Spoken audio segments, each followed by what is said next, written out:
Bonjour, bonsoir, bienvenue une fois de plus sur notre chaîne Simama, le Dieu des dieux.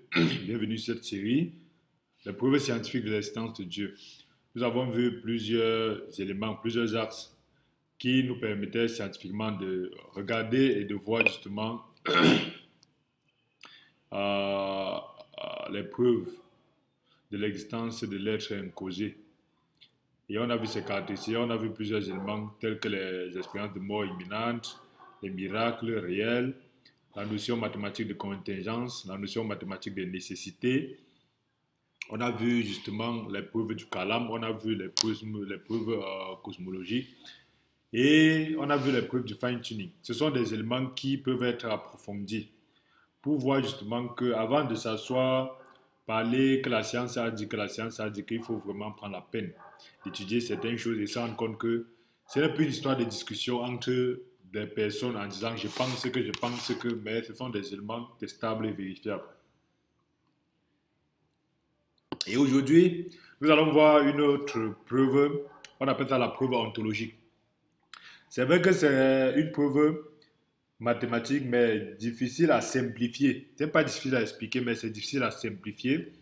Mais il faudra tenir compte qu'en réalité, la mathématique est comme le couteau suisse de la science. La mathématique, en réalité, n'est pas dure. C'est juste que dans le système éducationnel, on néglige les bases. Or, avec la mathématique, quand tu ne connais pas ce qu'on t'a appris à la CIL, tu vas trouver que la mathématique du CP est dure. Pas parce que la mathématique du CP est dure, mais juste parce que tu ne connais pas les choses que tu connais à la CIL.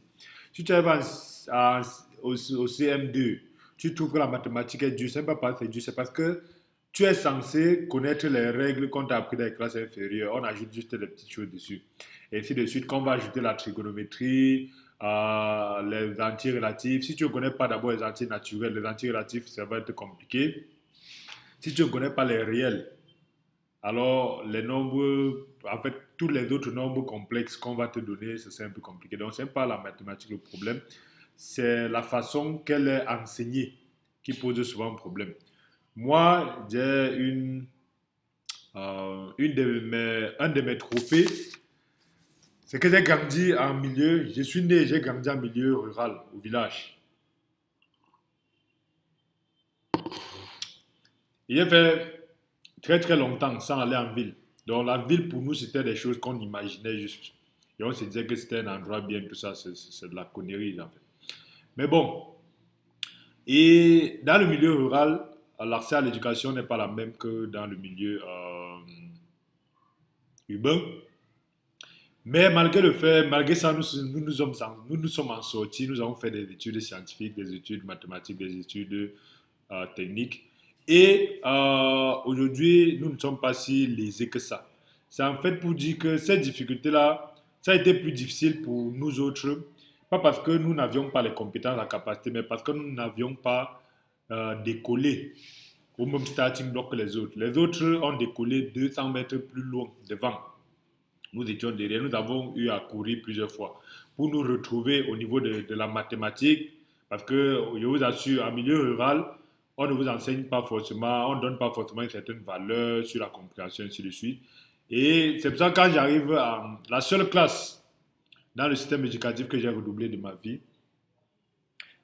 ce n'est pas redoublé parce que j'avais échoué, j'ai redoublé parce que sous le conseil d'un excellent grand frère, tonton Alain, Tchenya. En fait, en tant qu'enseignant, il avait dit, comme tu viens du milieu rural, je te conseille en fait de redoubler, ça va te permettre de te mettre à jour. Sinon, parce que c'était la quatrième dans le système francophone, sinon tu risques d'avoir des problèmes avec le BPC, la seconde, le truc, pas parce que tu es faible, mais parce que tu es censé apprendre, bien comprendre les choses que tu étais censé comprendre dans les classes inférieures. C'est pour dire en réalité que on peut sembler souvent, et on peut voir souvent justement, je me retrouvais difficilement dans cette période-là à avoir 5 suivants en mathématiques.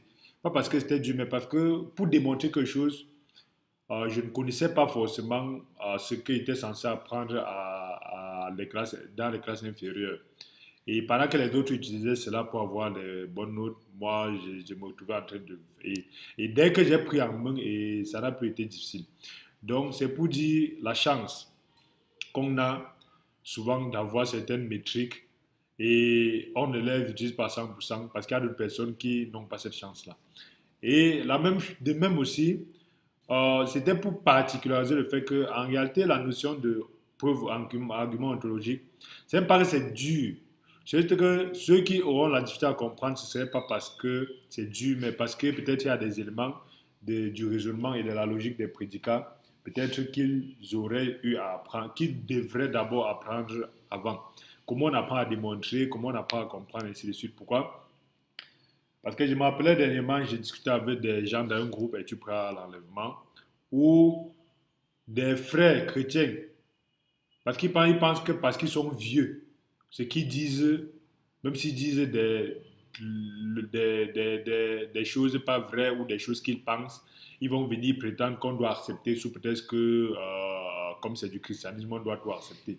Et malheureusement, ce système-là ne marche plus parce qu'aujourd'hui, on n'est plus au niveau zombifié où quelqu'un va venir nous dire que la Bible a dit que chacun est capable d'aller lire et de comprendre. Et c'est à chacun de... Il risque même d'avoir des compréhensions différentes, mais quand chacun essaie d'expliquer, il explique par rapport à l'Esprit de Dieu qui est en lui.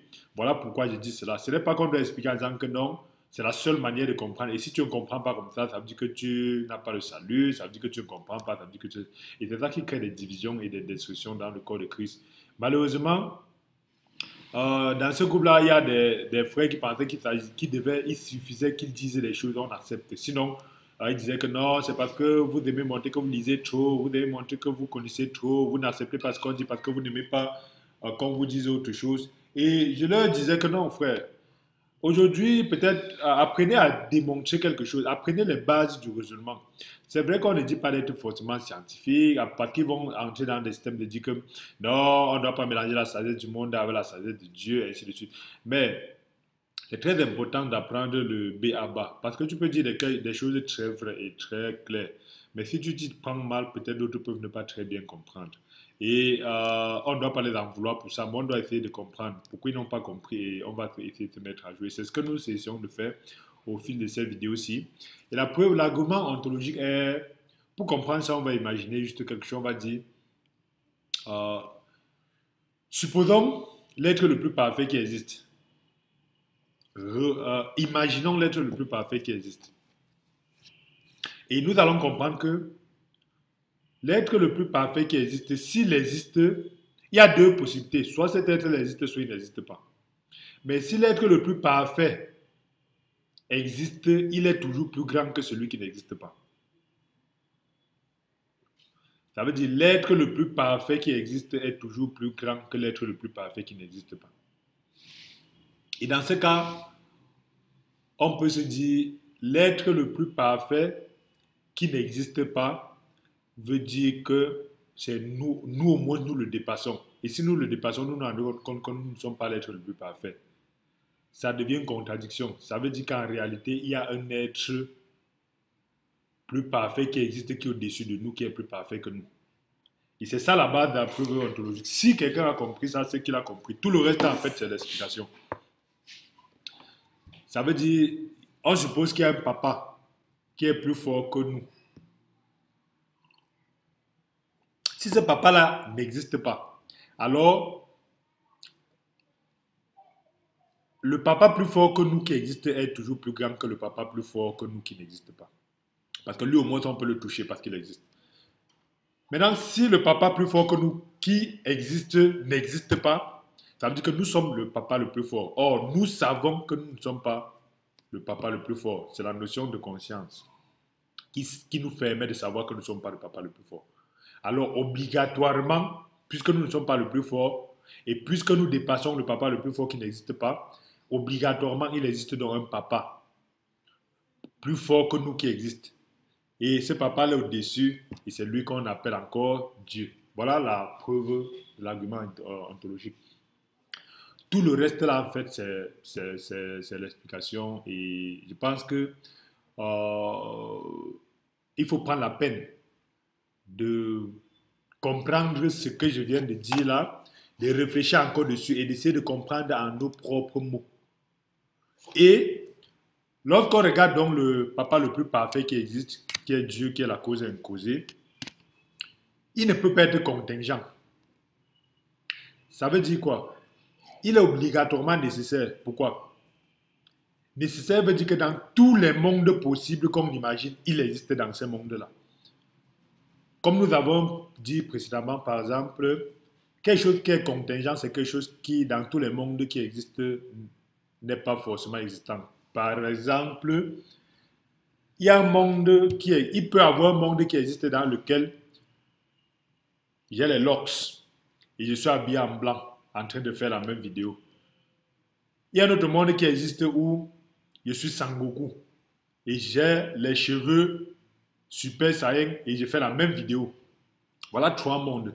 Mais dans ces 3 mondes-là, il peut y avoir un monde où je n'ai pas de tasse rouge. Ça ne crée pas de contradiction. Ça veut dire en réalité que la tasse rouge, le gobelet rouge en fait est contingent. Ça veut dire qu'il n'est pas obligé d'exister dans tous les mondes. Il y a un monde où j'ai la tasse rouge comme ce monde-ci. Il y a un monde où même si je n'ai pas la tasse rouge, ça ne crée pas de contradiction. Voilà la définition terre à terre, comme à la maternelle de la notion de contingence. Maintenant, Dieu ne peut pas être contingent parce que si on considère que l'être le plus grand qui existe est contingent, ça veut dire qu'il y a un monde dans lequel il n'existe pas. Or, dans ce monde dans lequel il n'existe pas, ça crée encore que nous qui existons sommes le plus grand être qui existe. Or, en ce moment, nous savons que nous ne pouvons pas être le plus grand être qui existe parce que notre conscience nous montre que nous ne sommes pas le plus grand être qui existe. Et dans ce cas, naturellement, nous revenons donc justement au début pour voir que Dieu, le plus grand être qui existe, ne peut pas être contingent. Il est nécessaire. Et nous avons vu la notion de nécessité. Quelque chose est nécessaire si, quels que soient les mondes possibles, cette chose est obligée d'exister. Et si elle n'existe pas, il y aura contradiction. Quels que soient les mondes dans lesquels je décrivais tout à l'heure où je suis obligé d'avoir un cœur. Parce que si je n'ai pas de cœur, je ne serai pas en train de parler devant la vidéo.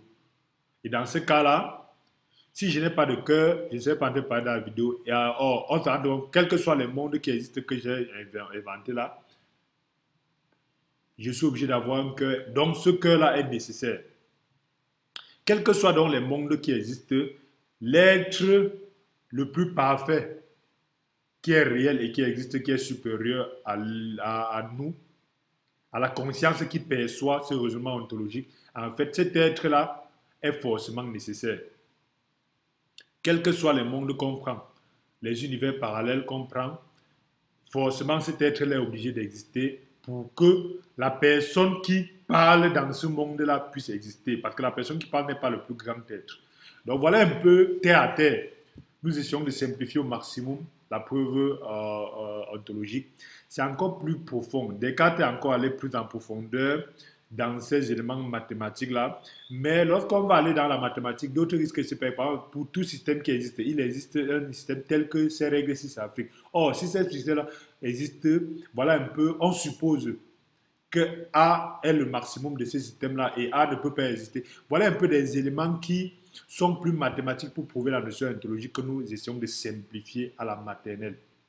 Nous essayons de rendre ça très simple. Et l'être nécessaire ne peut pas être donc contingent. Il est forcément nécessaire. Et l'autre élément qui entre dans la preuve ontologique, c'est que il est impossible en fait, s'il est possible que cet être existe, il n'est pas impossible qu'il existe.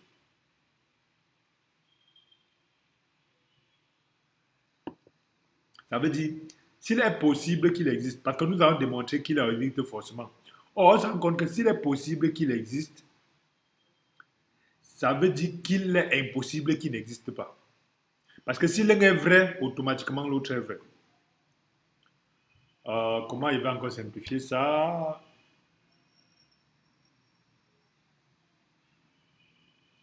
S'il est possible, si on a démontré que l'être le plus grand et le plus puissant existe, on a aussi démontré en fait qu'il est impossible qu'il n'existe pas. En informatique, c'est comme une sorte de la négation de la négation, c'est encore l'affirmation. Et dans ce cas, obligatoirement, si on a démontré qu'il est impossible qu'il n'existe pas, ça veut dire qu'aussi on a démontré qu'il existe. Parce que le simple fait de dire que notre conscience nous fait savoir que nous ne sommes pas l'être le plus grand démontre qu'il existe. Or, si on a démontré qu'il existe, on vient de démontrer que c'est impossible qu'il n'existe pas. Et on vient de démontrer que c'est impossible que Dieu n'existe pas. Donc voilà un peu un élément simple et profond qui nous permet de parler de l'être nécessaire. Et on reste cohérent. Parce qu'il n'y a pas d'incohérence dans ce raisonnement-là. Parce que l'existence métaphysique ne doit pas... L'existence de l'être nécessaire, comme nous venons de démontrer, en fait, c'est une existence métaphysique. Au-delà des règles physiques, des règles perceptives, des règles scientifiques, on démontre en fait que ces éléments-là marchent avec tous les ensembles, qu'ils soient des ensembles palpables ou non palpables. Parce que la maximisation, on n'est pas obligé de toucher quelque chose pour démontrer que ça existe. On n'est pas obligé de voir pour démontrer que ça existe. Parce que des gens arrivent à être tellement matérialistes qu'ils se disent que je veux voir, si je ne vois pas, je ne vais pas accepter. Et on a vu le frère Thomas qui a fait ces choses-là. Et aujourd'hui, beaucoup de personnes disent que le christianisme n'a pas de valeur, le christianisme n'a pas cela parce que je n'ai pas vu ça, je n'ai pas vu ça. Et le jour que vous voyez, vous croyez. Et vous ne voyez pas l'air, pourquoi vous croyez qu'il y a l'air? Vous ne voyez pas les atomes, les électrons, pourquoi vous croyez? Vous ne voyez pas les planètes, pourquoi vous croyez? Vous ne voyez pas le réseau Wi-Fi, pourquoi vous croyez que ça existe? Pourquoi quand vous cliquez votre téléphone, vous mettez au mot de passe? Quand vous mettez au mot de passe, ça envoie quand même le mot de passe à la borne Wi-Fi, au point d'accès au hotspot, pour que ça contrôle si le mot de passe est ouvert ou pas. Sinon, le hotspot vous dit que le mot de passe n'est pas bon. Vous avez vu quand le hotspot vous disait ça.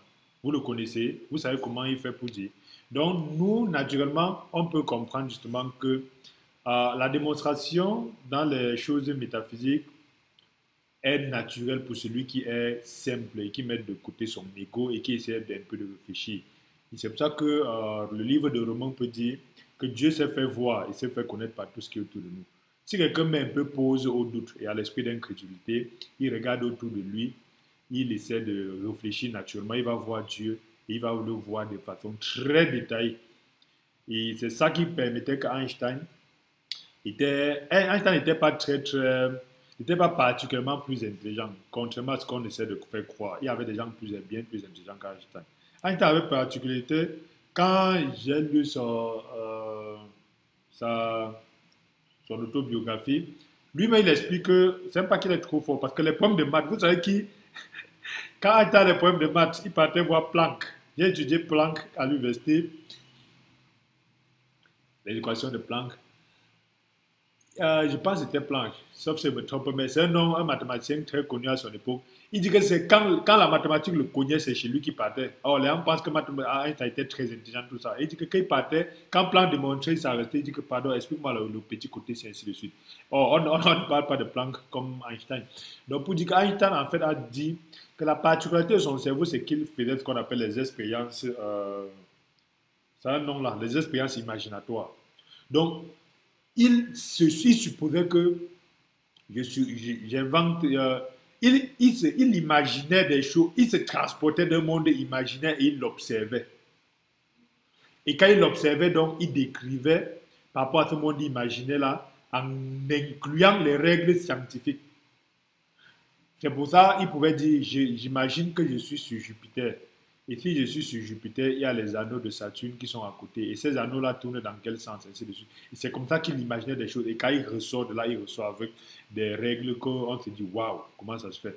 Et c'est pour ça que vous allez voir comme il va imaginer que s'il y a deux jumeaux qui, l'un part à la vitesse de la lumière, l'autre va être plus vieux que l'autre, et tout ça. Il a expliqué des choses comme ça. Donc la preuve ontologique est une preuve très puissante et très simple, même si mathématiquement, elle peut être assez profonde. Et nous allons continuer cette série-là en regardant dans la prochaine vidéo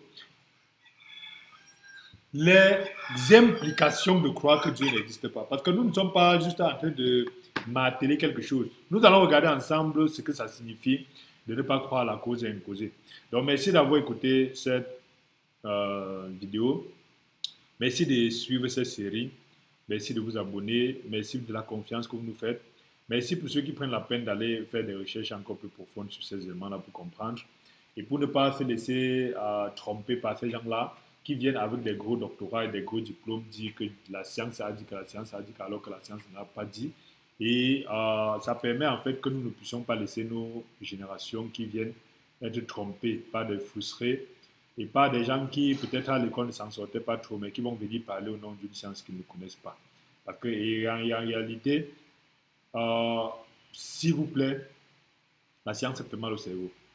Il y a des cours de sciences, des cours de mathématiques, des cours de physique, des cours de biologie que lorsque tu fais 2 heures de cours, quand tu rentres, ton cerveau est fatigué, chauffe. Et on ne peut pas subir ça. Et venir des gens qui n'ont pas le courage de subir ça, ou qui, lorsqu'ils subissaient ça, ne comprenaient rien.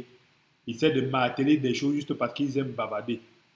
Pour tous ceux qui ont fait 2 cours de sciences, de mathématiques ou de physique ou de ceci, bien solides, quand ils ressortent, ils ne peuvent pas vous dire que Dieu n'existe pas. Personne. Du moins, la plupart des plus grands scientifiques disent, à un moment donné, ils disent, je ne sais pas. Ils disent que soit c'est trop grand au-delà de mon entendement, mais ils ne disent pas que ça vient de rien. Parce que tout le monde qui a un peu fait chauffer son cerveau, c'est que rien ne vient pas de rien. On ne peut pas dire que l'argent qu'on a dans notre poche vient de rien. La lumière qu'on a vient de rien. Au point où on dit que l'être humain qui est extrêmement complexe, quelle est la créature la plus complexe qui existe, parce qu'elle n'est pas seulement physique, elle est aussi spirituelle et métaphysique, vient de rien. Personne qui a fait la science ne peut dire ces choses-là. Et faisons attention de ne pas laisser prospérer certaines manières de faire sous prétexte qu'on doit laisser les gens parler. Merci d'avoir écouté, merci et à bientôt.